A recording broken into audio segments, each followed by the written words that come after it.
నమస్తే అందరికీ. ముందు వీడియోలో మన భారాన్ని బాబా ఎలా మోస్తారు, బాబా అనుగ్రహంతో భక్తి జ్ఞాన వైరాగ్యాలు ఎలా కలుగుతాయో తెలుసుకున్నాం కదా. ఈ అధ్యాయంలో కుమారుడు తండ్రికి మార్గదర్శకుడు ఎలా అయ్యాడు, దేవుని వెతికి మార్గము గురించి తెలుసుకుందాం. బాబా మన ఎదురుగా ఉన్నారనే భావన చేసి ఈ అధ్యాయాన్ని మొదలు పెడదాం. మానవ జీవితము ఆశలతో, కోరికలతో, ఇంద్రియ సుఖములతో నిండి ఉన్నది. మనసుని ఎంత నిగ్రహించుకున్నా, కోరికలను ఎంతకాలం జయించినా, ఇంద్రియాలను చాలా కాలం వరకు అదుపులో ఉంచినా, ఎప్పుడు ఏ నిమిషంలో మనిషిపై అవి తిరగబడి విజృంభించి ప్రకోపిస్తాయో తెలియదు. మాయా ప్రభావం వలన మనిషి అధోగతి పాలై దైవానికి దూరమైపోవును. దేవుని చేరు దారి మళ్లతోనూ గోతులతోనూ నిండి ఉన్నది. ఒక వ్యక్తి వేదాంగాలలో గొప్ప పండితుడైనను ఈ దారి వెంట సురక్షితంగా పోలేడు. ముందుగా ఆ దారి వెంట నడిచి ఎక్కడ గొయ్యి ఉన్నదో, ఎక్కడ ముళ్ళు ఉన్నాయో స్వయంగా తెలుసుకున్న మార్గదర్శి తోడుగా ఉండి మనకు దారి చూపించినచో మనము సురక్షితంగా గమ్యస్థానమునకు చేరగలము. ఆ మార్గదర్శకుడే గురువు. బాబా తన అనుభవంను కథ రూపంలో ఒకనాడు శ్యామ, తాత్య, నూల్కర్ మొదలగు వారికి గురుస్థాన్ దగ్గర చెప్పిన వివరాలను తెలుసుకుందాం. దేవుణ్ణి వెతుకుట. ఒకసారి మేము నలుగురు గొప్ప పండితులము అనుభావంతో అడవిలోకి వెళ్ళితిమి. అడవిలో గల బంజారాల వనదేవత యొక్క గుడి ఆ ప్రాంతంలో ఉన్నదని విని ఆ గుడిని చూడవలనని బయలుదేరితిమి. అది నిర్జన ప్రదేశము. మేము ముందుకు నడుస్తూ భగవంతుని చేరు మార్గం గురించి చర్చించుచుంటిమి. మనసుని స్వాధీనపరుచుకొని చాలునన్న ఒకరు, ఆత్మను తెలుసుకున్న చాలునని ఇంకొకరు, ఇలా మాటలు సాగుతున్నవి. నేను ఇలా చెప్పి తిని, మనము చేయవలసిన కర్మలను సక్రమంగా నిర్వర్తిస్తూ శరీరము, మనస్సు, పంచప్రాణమును గురువు పాదములపై పెట్టి శరణు వేడి గురువే సర్వస్వం అనే దృఢ నిర్ణయం బలపడినచో గురువు అనుగ్రహంతో భగవంతుని అతి సులభంగా చేరుకోవచ్చును. ఇలా మా సంభాషణ జరుగుతూ ఉండగా దారిలో ఒక బంజారా వర్తకుడు మాకు ఎదురై ఎక్కడికి వెళ్ళుచున్నారని ప్రశ్నించెను.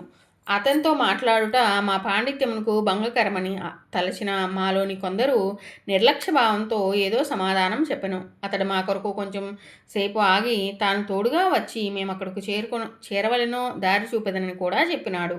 కానీ మేము అతని మాటల కోసం ఆగక చకచకా ముందుకు సాగిపోయినాము.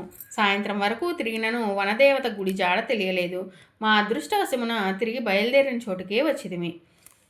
మళ్ళీ ఆ బంజారా మా కోసం ఎదురు చూస్తూ, చూచిత్రా, మీరు నా సహాయం తీసుకుని ఉంటే తప్పక దేవత గుడిని చూచి మరీ తిరిగి వచ్చేవారు అయినను పర్వాలేదు. ఆ అడవిలో దారి తప్పక బయలుదేరిన చోటుకే తిరిగి వచ్చారు కాబట్టి మీరు చాలా ఆకలిగా ఉండి ఉంటారు.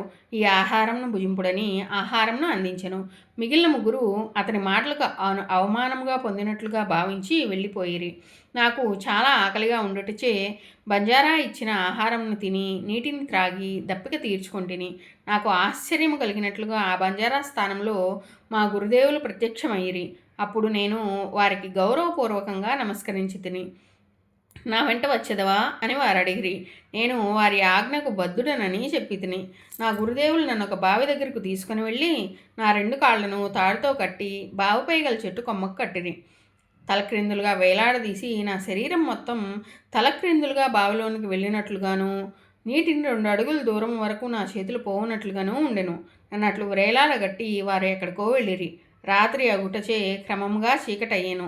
నూతిపై భాగంలో నుంచి పులులు అరుపులు వినిపించుచుండెను. నూతి లోపల భాగంలో విషసర్పములు బుసగొట్టుచుండెను.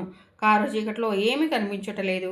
నా గురువు సర్వసమర్థుడు. ఆయన రక్షణ నాకుండగా ఈ పులులు సర్పాలు నన్నేమీ చేయలేవని నాకు తెలియను. అట్లు 4-5 గంటలు గడిచిన తర్వాత వారు వచ్చి నన్ను బావిలో నుండి బయటకు తీసి ఎట్లుంటివి అని ప్రశ్నించిరి. ఆనందంలో మునిగి ఉంటినని సమాధానం ఇచ్చితిని. భయము వేయలేదా అని ప్రశ్నించిరి. మీరు స్వయముగా నన్ను ఇక్కడకు తీసుకువచ్చితిరి, మీరుండగా నాకు భయమేమి అని జవాబిచ్చితిని. నా భుజమును చేతితో తట్టి నన్ను ఆశీర్వదించిరి. వారిది కన్న తల్లి కంటే మించిన ప్రేమ. నన్ను తన గురుకులమున చేర్చుకునిరి. వారి ప్రేమలో నా తల్లిదండ్రులను మర్చితిని. తదేక దృష్టితో వారినే చూచుచుండెడి వాడను. వారి నోటి నుండి వెలువడే ప్రతి మాట నాకు వేదవాక్కు. నా గురువే నా ఇల్లు, నా ఆస్తి, నా తల్లిదండ్రులు, నా సర్వస్వం. నా ఇంద్రియములన్నీ తమ స్థానములను విడిచి నా కళ్ళ యందు కేంద్రీకృతమయ్యేటివి. కళ్ళు తమ దృష్టిని గురువునందే నిలిపడివి. నాకు మరి దేని యందు స్పృహ ఉండేటిది కాదు. నా గురుదేవుని కటాక్షం వలన ఎట్టి శ్రమయు లేకనే ఆత్మజ్ఞానము దానంతటా అదే నాలో ప్రవేశించెను. ఈ సృష్టిలో గల సమస్త విషయములను పగటి వెలుగు వలె వాటంతటా అవే అర్థమయ్యను. ఇదే గురువు యొక్క ప్రభావము. ధర్మము, అర్థము, కామము మానవులు తమ కృషి వలన సాధించవచ్చును. కానీ నాలుగవది అయిన మోక్షము గురువు సహాయం వల్లనే పొందుటకు సాధ్యమగును. బాబా చెప్పిన తన స్వీయ అనుభవము బహుశా వెంకుశావతులున్నప్పుడు జరిగి ఉండవచ్చును. ఈ కథ వలన మనం గ్రహించవలసిన విషయం, దేవుని కొరకు చేయు అన్వేషణలో గురువు సహాయం తప్పక అవసరం. సరైన గురువుని ఎన్నుకొని వారిని పూర్తిగా నమ్మకుండా ఎన్ని కార్యక్రమములు చేసినా దైవాన్ని తెలుసుకోలేము. ఓ గురుమూర్తి, షిరిడీ సాయి, కలియుగంలో సర్వదేవతలకు నిలయమైన షిరిడీ క్షేత్రవాస, ఓ సాయి, జన్మ మృత్యు దుఃఖాల నుంచి నన్ను రక్షించము. జై సాయినాథ. జై జై షిరిడీనాథ. సచ్చిదానంద సాయి మంగళం.